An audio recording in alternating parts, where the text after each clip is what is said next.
I've been waiting with the video poised for this moment. And Slugalug comes to say hello. Here he comes. The way he walks, holding his belly way up off the ground. Good sign of health, that is. Nice, bright, shiny eyes.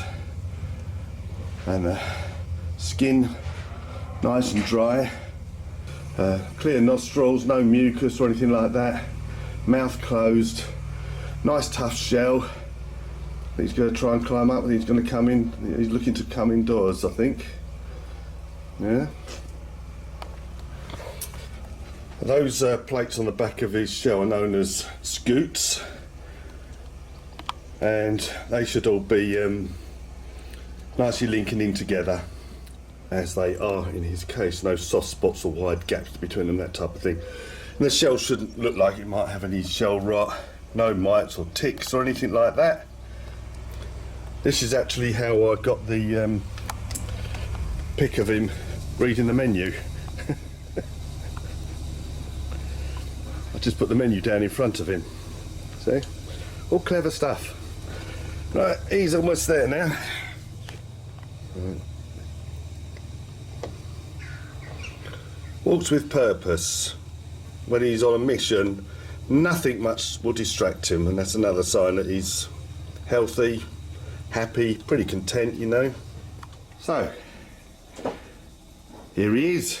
Welcome to the house. I did actually find this guy when, back in 1976 in fact, when I was 14.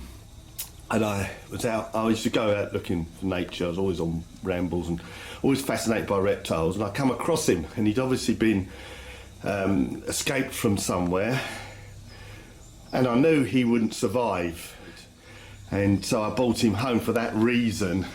I would never have actually bought him because pet traders were dreadful back in those days, and you know, they'd bought these tortoises over in the 60s and 70s in crates full of them, a whole lot of them dead by the time they reached the country and in bad health. And if anyone who remembers back in the day in the 1960s and 70s, so many houses, so many families had tortoises.